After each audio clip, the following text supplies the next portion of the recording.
Is right now the best time to be a bronsexual? Now, this is something I've thought a lot about. It's a subject I take very seriously, but I want to hear other people's opinions. Now, it's been quite a run bronsexuals have been on these last 2 decades with our glorious king, and there are certainly arguments to be made about when the peak was for our community, but I would say we're living it right now.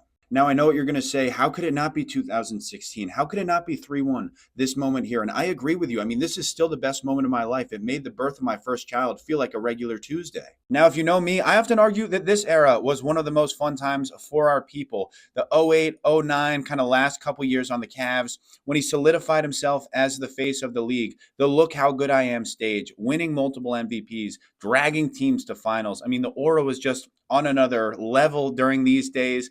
The shoes, the commercials, the chalk toss. This was a very fun era for our people. That brings us to the Heatles era, the villain stage, the anti-hero. This was a very interesting time for the community. The hate for LeBron was at an all-time high. But while the hate for LeBron was at an all-time high, I believe this made our community only stronger. It tested our loyalty, showed you who was going to be around for the long run. We also saw some just amazing moments during this era. That was when he won his first 2 championships. That was when he became a right shoulder bump fade type of guy. I mean, this was when he was like Calais Campbell size, Russell Westbrook athleticism. You would see some pretty preposterous things every time he stepped onto a basketball court. So these were some good times. I already spoke about the 2016 run, but the second stint with the Cavs gave us some great times as well. Obviously, the whole Kevin Durant situation was a negative, but even that kind of spoke to the greatness of LeBron, so it turns back into a positive. And I will say the 2018 playoff run, game one of the 2018 finals, I mean, that was like some of the best times I've ever had watching basketball. So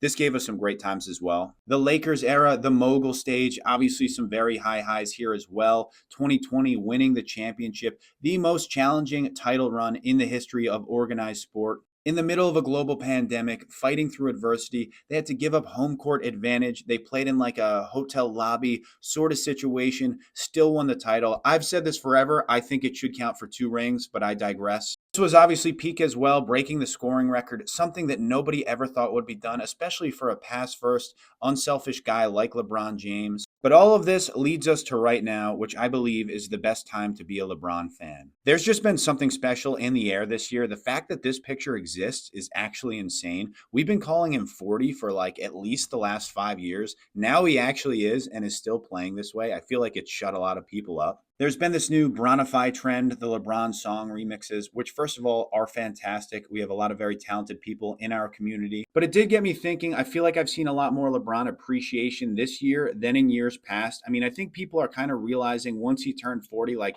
he has what, 12, 15 years left, maybe, of his prime. There's always room on the bandwagon. Just because you walked through the wrong door doesn't mean you have to spend your life in the wrong room. Click the link in bio, join the club today.